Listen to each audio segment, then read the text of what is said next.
નમસ્તે બાળકો, આપણે અત્યારે વિષય હિન્દી ધોરણ 7 બીજા સેમેસ્ટરનું પહેલું કાવ્ય સમજીએ છીએ. આના આગલા વિડીયોમાં આપણે કાવ્યનું ગાન કર્યું, એટલે કે કાવ્યનો રાગ શીખ્યા, કાવ્યની સમજૂતી મેળવી, ત્યારબાદ અભ્યાસના પ્રશ્ન પણ સમજ્યા. હવે આજે આપણે સ્વાધ્યાયના પ્રશ્નની માહિતી મેળવીશું. એમાં પ્રશ્ન પહેલો છે, નિમ્નલિખિત પ્રશ્નો કે ઉત્તર लिखिए. एमा पहलो प्रश्न है, बेटी सहारा बनने के लिए क्या क्या करेगी? एनो जवाब है, बेटी सहारा बनने के लिए पढ़ लिख कर आगे बढ़ेगी, वह अपने पैरों पर खड़ी होगी. इस तरह सहारा बनने के पहले बेटी अपने को सहारा देने लायक बनाएगी. बेटी है बीजाने सहारो आपवा माटे शू करशे? तो દીકરી છે પોતાને સહારો આપવા માટે પહેલાં તો ભણી ગણીને આગળ વધશે, પોતાના પેરો પર ખડી હોય એટલે કે પોતાની જાતે આત્મનિર્ભર બનશે, બીજાને સહાય આપવા માટે, બીજાને મદદ આપવા માટે પહેલાં પોતે લાયક બનશે. ત્યારબાદ બીજો પ્રશ્ન છે, બેટી દુનિયા કો कैसे समझना चाहती है? તો એનો જવાબ છે, बेटी मेहनत कर पढ़ाई करेगी और अपनी बुद्धि का विकास करेगी, वह लोगों के कार्यों और व्यवहारों को देखेगी. इस तरह बेटी दुनिया को समझना चाहती है.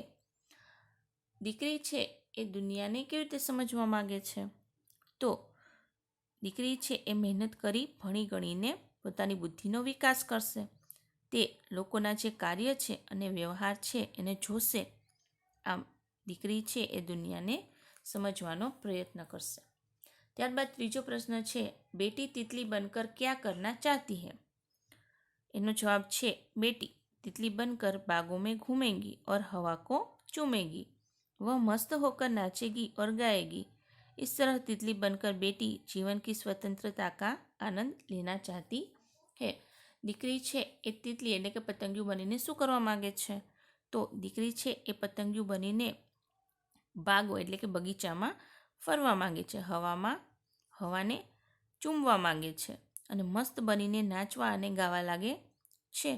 આમ દીકરી છે એ પતંગિયું બની અને જીવનની સ્વતંત્રતાનો આનંદ લેવા માંગે છે. ત્યારબાદ ચોથો પ્રશ્ન છે, बेटी की क्या क्या तमन्नाएं हैं? तो એનો જવાબ છે, बेटी तारा बनना चाहती है, वह धरती पर चांद की तरह चमकना चाहती है, उसकी इच्छा दुनिया रूपी बाग में खिलने वाला फूल बनने की है, वह तितली बनकर हवा को चूमना चाहती है. इस तरह बेटी के दिल में कई तरह की तमन्नाएं है. દીકરી છે એના મનમાં કઈ કઈ આશા છે? તો દીકરી છે એ તારા બનવા માંગે છે અને ધરતી ઉપર ચાંદની જેમ ચમકવા માંગે છે. એની ઈચ્છા છે કે દુનિયારૂપી જે બાગ છે એમાં એક ફૂલ બનીને ખીલવું છે.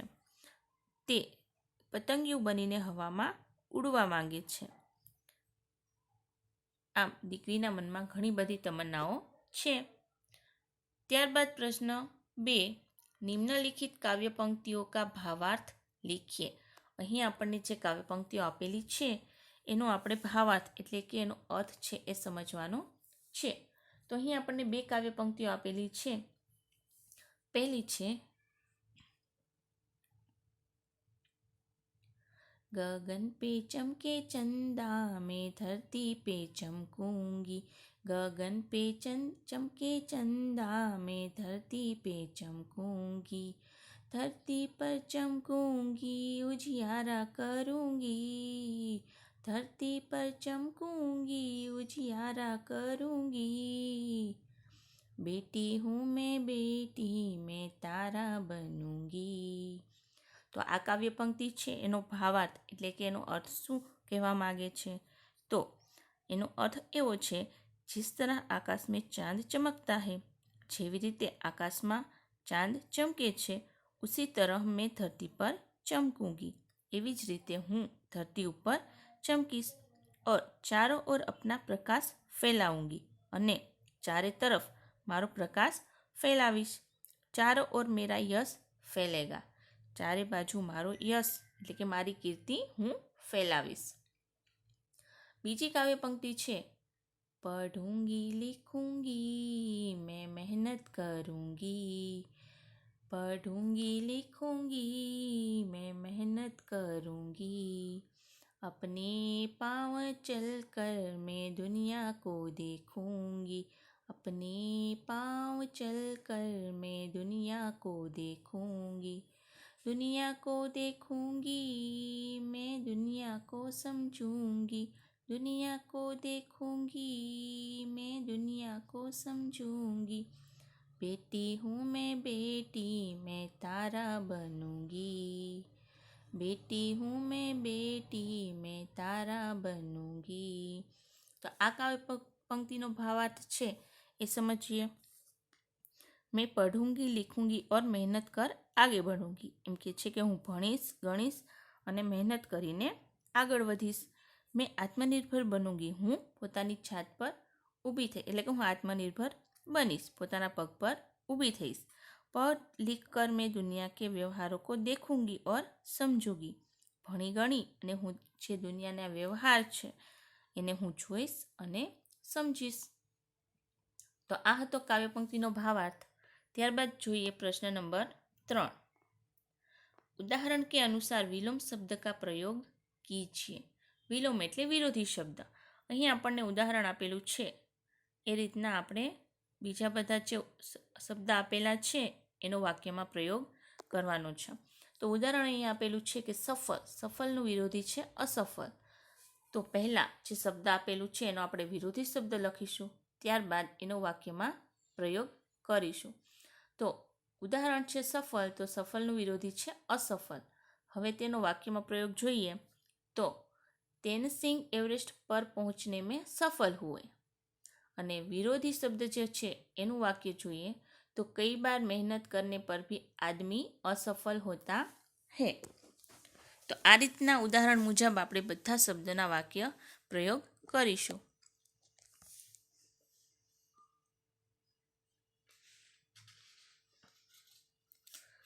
પહેલો શબ્દ છે આકાશ। તો આકાશનું વિરોધી થાય છે ધરતી। આકાશનું વિરોધી શબ્દ શું છે? ધરતી। તો આકાશ અને ધરતી બંને પરથી આપણે વાક્ય બનાવવાનું છે। તો પહેલું છે देखते ही देखते विमान आकाश में पहुंच गया। અને બીજું વાક્ય છે यात्री सुरक्षित रूप से धरती पर उतर आए। તો આવી રીતે આપણે આગળના વાક્ય જોઈશું। બીજો શબ્દ છે ઉજિયારા। ઉજિયારાનું વિરોધી છે અંધિયારા। તો ઉજિયારા ઉપરથી વાક્ય બનાવીએ सुबह उजियारा होते ही हम काम में लग गए। હવે અંધિયારા ઉપરથી વાક્ય બનાવીએ તો शाम को अंधियारा होते ही हम घर लौट आए। આ તમે અહીંયા બીજા પણ વાક્ય જાતે બનાવી શકો છો। ત્યારબાદ ત્રીજો શબ્દ છે ઈધર। ઈધરનું વિરોધી છે ઉધર। તેના પરથી વાક્ય જોઈએ આપ ઈધર બેઠીએ। અને વિરોધી શબ્દ ઉધર પરથી વાક્ય બનાવીએ તો વે ઉધર બેઠેંગે। ત્યારબાદ ચોથો શબ્દ છે ભલાઈ। ભલાઈનું વિરોધી છે બુરાઈ। તો ભલાઈ પરથી વાક્ય બનાવીએ તો સંત સબકે સાથ ભલાઈ કરતે હે। અને વિરોધી શબ્દ છે બુરાઈ। તો બુરાઈ પરથી વાક્ય બનાવીએ તો दुष्टों को दूसरों की बुराई करने में मज़ा आता है। પાંચમું વાક્ય છે પાના। પાનાનું વિરોધી છે ખોના। વાક્ય પ્રયોગ કરીએ તો સફળતા પાના સબકો અચ્છા લગતા है। અને ખોના પરથી વાક્ય બનાવીએ તો કભી કભી જો અચ્છા લગતા है उसी को खोना पड़ता है। અહીંયા જે મેં વાક્ય ઉદાહરણ સ્વરૂપે આપ્યા છે એ સિવાય તમે બીજા પણ જાતે ઘરે બનાવીને લખી શકો છો। ત્યારબાદ આગળ જોઈએ પ્રશ્ન નંબર 4। उदाहरण के अनुसार वचन परिवर्तन करके वाक्य में प्रयोग कीजिए। આ પ્રશ્ન છે એ વચન પરિવર્તન કરવા માટે છે, એટલે કે એક વચનનું બહુવચન કરવાનું છે। અહીં આપણને ઉદાહરણ આપેલું છે કે ઘોડા। તો ઘોડાનું બહુવચન થાય છે ઘોડે। હવે ઘોડા પરથી પણ વાક્ય બનાવવાનું છે અને ઘોડે પરથી પણ વાક્ય બનાવવાનું છે। અને ખાસ ધ્યાનમાં રાખવાનું છે કે વાક્યમાં એક વચનમાંથી બહુવચન કરીએ ત્યારે શું ફેર થાય છે। તો જોઈએ અહીંયા કે વાક્ય પ્રયોગ કરીએ તો ઘોડા દોડ રહા હૈ એનું બહુવચન થશે ઘોડે દોડ રહે હૈ। ત્યારબાદ બીજા શબ્દ જોઈએ। એમાં પહેલું છે મેં અને એનું વચન થાય છે હમ. તો મેં પરથી વાક્ય જોઈએ તો મેં પઢ રહા હું, હમ પઢ રહે હે. ત્યારબાદ બીજો શબ્દ છે બચ્ચે. બચ્ચેનું બચ્ચેનું બહુવચન થાય છે બચ્ચા. बच्चे खेल रहे हैं, बच्चा खेल रहा है. ત્રીજો શબ્દ છે ખિલોના. ખિલોના તો ખિલોને, એનું વચન પરિવર્તન શું થાય છે ખિલોનાનું? ખિલોને. ખિલોના શબ્દ પરથી વાક્ય જોઈએ તો ખિલોના સુંદર હે, ખિલોને સુંદર હે. ખિલોના શબ્દ છે એક વચન છે, હવે એનું બહુવચન કરીએ તો ખિલોને. ખિલોના સુંદર હે, એનું બહુવચનનું વાક્ય થશે ખિલોને સુંદર હે. ચોથો શબ્દ છે ખેત. ખેતનું વચન પરિવર્તન ખેત જ થાય છે. અમુક શબ્દ એવા હોય છે કે તેનું વચન પરિવર્તન કરીએ છતાં શબ્દમાં કંઈ ફેરફાર થતો નથી. વાક્ય પ્રયોગ કરીએ તો પહેલો શબ્દ છે ખેત. ખેત હરા ભરા હે. એનું વચન પરિવર્તનવાળું વાક્ય જોઈએ તો ખેત હરે ભરે હે. તો આ રીતના વચન પરિવર્તન કરવાનું રહેશે. ત્યારબાદ ભાષા સજ્જતા વધારવા માટેના અહીંયા આપણને ઉદાહરણ આપેલા છે કે નિમ્નલિખિત શબ્દો કો પઢીએ. કેશા સાહસી બાલિકા થી. સાહસી, કેશા સાહસી બાલિકા થી. તો સાહસી નીચે જે અંડરલાઈન કરેલી છે. બીજું વાક્ય છે બગીચે મેં સુંદર ફૂલ ખીલે થે. તો સુંદર નીચે અંડરલાઈન કરેલી છે. ત્રીજું વાક્ય છે ભારત ને શ્રીલંકા કો 3 વિકેટ से हराया. ચોથું વાક્ય છે बाल्टी में थोड़ा सा पानी है. પાંચમું વાક્ય છે वह आदमी जा रहा था. तो उपयुक्त वाक्यों में रेखांकित शब्द साहसी, सुंदर, 3, थोड़ा सा और वह संज्ञा की विशेषता बताते हैं. जो शब्द संज्ञा की विशेषता बताता है उसे विशेषण कहते हैं. અહીંયા આપણને જે વાક્ય આપેલા છે અને નીચે જે અંડરલાઈન કરેલી છે એ શબ્દ છે એ વાક્યમાં વિશેષતા દર્શાવતો શબ્દ છે. એટલે કે વાક્યમાં વિશેષણ સ્વરૂપે દર્શાવેલો છે. એટલે કે જે શબ્દ અથવા તો સંજ્ઞા વાક્યમાં વિશેષતા દર્શાવતી હોય એને આપણે વિશેષણ કહી શકીએ. નિમ્નલિખિત વાક્યો કો પઢીએ. જે નીચેના વાક્ય આપેલા છે એને આપણે વાંચવાના છે. પહેલું છે હમારે દેશ में ईमानदार लोग ज़्यादा है. બીજો વાક્ય છે મુંબઈ जाने के लिए लंबा रास्ता तय करना पड़ता है. ત્રીજું વાક્ય છે कौए का रंग काला होता है. ચોથું વાક્ય છે खरगोश का शरीर मुलायम होता है. પાંચમું છે शरीर के साथ मन स्वस्थ रखना जरूरी है. छठुं છે भारतीय संस्कृति विश्व में प्रसिद्ध है. सातमुं છે पानी गंधहीन होता है. અને આઠમું વાક્ય છે पूर्व दिशा में सूर्योदय होता है. उपयुक्त वाक्यों में ईमानदार, लंबा, काला, मुलायम, स्वस्थ, भारतीय, गंधहीन, पूर्व शब्दों को रेखांकित किया गया है. એટલે કે એની નીચે આપણે લાઈન જોઈ શકીએ છીએ. वे शब्द संज्ञा के गुण, दोष, आकार, रंग, रूप, स्पर्श, दशा, अवस्था, स्थान, देशकाल, स्वाद, गंध और दिशा को प्रदर्शित करते हैं. जिस शब्द से संज्ञा के गुण, दोष, आकार, रंग, रूप, स्पर्श, दशा, अवस्था, स्थान, देशकाल, स्वाद, गंध और दिशा का बोध होता हो उसे गुणवाचक विशेषण कहते हैं. પહેલાં તો આપણે સમજીએ કે વાક્યમાં જે વિશેષતા દર્શાવતો શબ્દ છે એ વિશેષણ છે. વિશેષણના પણ ઘણા બધા પ્રકાર છે. જેમાં પહેલો આપણે અહીંયા સમજીએ કે ગુણવાચક વિશેષણ. એટલે કે વાક્યમાં જ્યારે ગુણ દર્શાવવામાં આવે, દોષ દર્શાવવામાં આવે, આકાર, રંગ, રૂપ અથવા તો કોઈ સ્થાન, દેશ, કાળ કે ગંધ વિશેની વાત કરવામાં આવે, સ્વાદ વિશેની વાત કરવામાં આવે કે પછી દિશાની વાત કરવામાં આવે તો એ ગુણવાચક વિશેષણ કહી શકાય. પહેલો પ્રશ્ન છે निम्नलिखित वाक्यों में से गुणवाचक विशेषण छांटकर लिखिए. એમાં અહીંયા આપણને થોડા ગુણવાચક વિશેષણના ઉદાહરણ આપેલા છે જેની આપણે માહિતી મેળવીએ. એમાં પહેલું વાક્ય છે વરદરાજ ચતુર બાલક થા. તો ચતુર શબ્દ છે એ ચાલાકી દર્શાવતો શબ્દ છે, એટલે કે ગુણ દર્શાવે છે, બરાબર, ચાલાકીનો ગુણ દર્શાવે છે. તો આ છે એ ગુણવાચક વિશેષણ છે, એટલે કે ચતુર શબ્દ છે એનો જવાબ રહેશે. બીજું છે ફૂલ બાजार में पीले गुलाब मिलते हैं. એમાં ગુણવાચક વિશેષણ છે પીલે, એટલે કે પીળો રંગ દર્શાવે છે. ત્રીજું વાક્ય છે मिर्च का स्वाद तीखा होता है. તીખા આ ગુણવાચક વિશેષણ છે કે તીખો એ સ્વાદ દર્શાવે છે, એટલા માટે એ ગુણવાચક વિશેષણ છે. ચોથું વાક્ય છે શહેરોं में पंजाबी खाना मिलता है. તો પંજાબી શબ્દ છે એ ગુણવાચક વિશેષણ છે. પાંચમું છે સફેદ કપડોं में दाग तुरंत दिखाई देता है. તો સફેદ રંગ દેખાડ્યો, એટલે કે સફેદ રંગ છે, તો સફેદ છે એ ગુણવાચક વિશેષણ દર્શાવતો શબ્દ છે, એટલે કે એનો જવાબ છે સફેદ.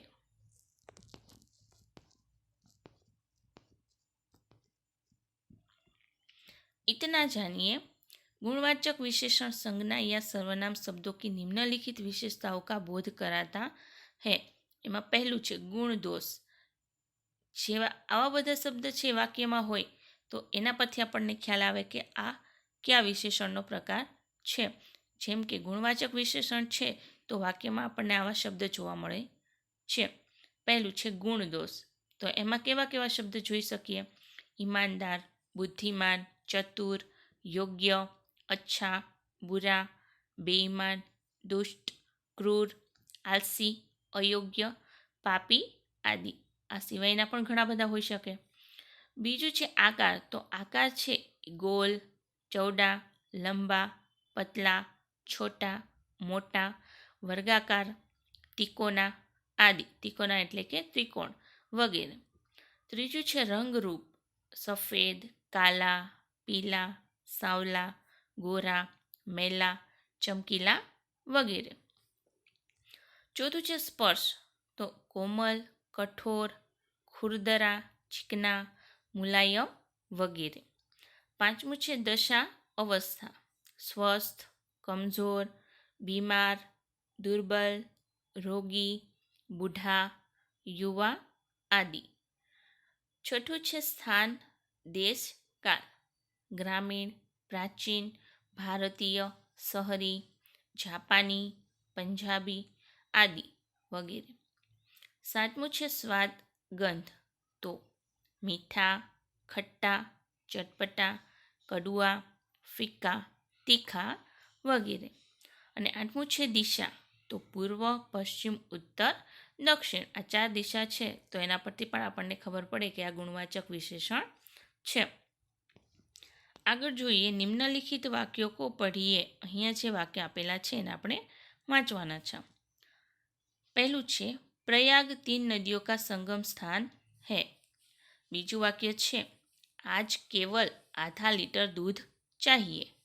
त्रीजू वाक्य छे गौरव तीसरी कक्षा में पढ़ता है. चौथुं वाक्य छे सचिन वनडे में दोहरा शतक लगा चुके हैं. पांचमું वाक्य छे हमारे देश की चारों दिशा रक्षित है. उपयुक्त वाक्यों में 3, आधा, तीसरी, दोहरा, चारों आदि शब्दों को रेखांकित किया गया है. ये शब्द पूर्णांक बोध, अपूर्णांक बोध, क्रम, आवृत्ति और समूहवाचक संज्ञा का बोध कराते हैं.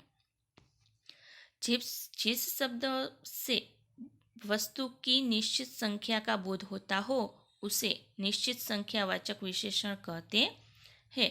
એટલે કે જે શબ્દ છે વસ્તુની સંખ્યા નક્કી થાય એને નિશ્ચિત સંખ્યાવાચક વિશેષણ કહે છે. કે સંખ્યા છે નિશ્ચિત હોય છે કે 3 છે કે 4 છે કે 5 છે, તો નિશ્ચિત સંખ્યાવાચક વિશેષણ કહેવામાં આવે છે. હવે બીજું જોઈએ બ. નિમ્નલિખિત વાક્યો કો પઢીએ. પહેલું વાક્ય છે કई लोग नर्मदा की परिक्रमा करते हैं. बीजू छे कुछ लड़कों ने पर्यावरण बचाने का बीड़ा उठाया है. त्रीजू वाक्य छे ज्यादा लोग बैठने से नाव उलट गई. उपयुक्त वाक्यों में कई, कुछ, ज्यादा आदि शब्दों को रेखांकित किया गया है. ये शब्द अनिश्चित संख्या का बोध कराते हैं. અહીંયા ઉપર જે આપણે વાક્ય જોયા એમાં જે વાક્ય નીચે અંડરલાઈન કરેલી છે એ શબ્દ છે એ કોઈ નિશ્ચિત સંખ્યા દેખાડતા નથી. કંઈ, કુછ, જ્યાદા એટલે આપણને ખબર નથી કે કેટલી સંખ્યા છે, કંઈ નક્કી નથી. તો આવી જે શબ્દ દર્શાવતા વાક્યમાં હોય તો એ વાક્ય છે એ અનિશ્ચિત સંખ્યાવાચક ગણાય છે. એટલે કે નિશ્ચિત નથી સંખ્યા એટલે કે અનિશ્ચિત સંખ્યાવાચક विशेषण गणवामां आवे छे. जिस शब्द से वस्तु की निश्चित संख्या का बोध न होता हो उसे अनिश्चितवाचक विशेषण कहते हैं. એટલે કે જે શબ્દથી નિશ્ચિત સંખ્યા છે નક્કી ન થાય એને અનિશ્ચિતવાચક વિશેષણ કહેવામાં આવે છે. તો નિશ્ચિત સંખ્યાવાચક અને અનિશ્ચિતવાચક વિશેષણની સમજૂતી આપણે મેળવી કે નિશ્ચિત સંખ્યાવાચક છે એમાં સંખ્યા નક્કી હોય છે અને જ્યારે અનિશ્ચિત સંખ્યાવાચકમાં સંખ્યા નક્કી હોતી નથી. इतना जानिए निश्चित संख्यावाचक विशेषण के कुछ अन्य भेद हैं. જે નિશ્ચિત સંખ્યાવાચક વિશેષણ છે એના થોડાક અલગ ભેદ છે. પહેલું છે પૂર્ણાંક બોધક એટલે 1, 3, 9, 1000 વગેરે. બીજું છે અપૂર્ણાંક બોધક એટલે આધા, પાવ, પૌના, 1.5, 2.5 આદિ. ત્રીજું છે ક્રમવાચક પહેલા, દૂસરા, તીસરા, ચોથા વગેરે. ચોથું છે આવૃત્તિવાચક દુગુના, ચોગુના, ઇખરા, દુહરા વગેરે. પાંચમું છે સમૂહવાચક એટલે કે દોનો, તીનો, ચારો આદિ. વાક્યમાં આપણને આવા શબ્દ જ્યારે જોવા મળે તો આપણે નક્કી થઈ જાય કે આ નિશ્ચિત સંખ્યાવાચક વિશેષણ છે. ત્યારબાદ જોઈએ પ્રશ્ન 2.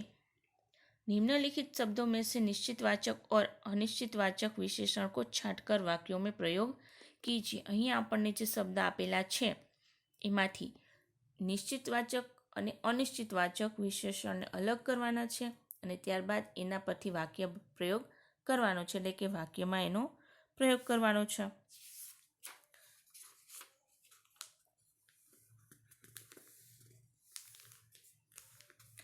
નિશ્ચિત સંખ્યાવાચક સર્વનામમાં જોઈએ વિશેષણમાં જોઈએ તો પહેલો શબ્દ છે 50, બીજો છે 2.5, ત્રીજો છે ચોગુના, ચોથો છે ચોથા અને પાંચમો શબ્દ છે ચારો.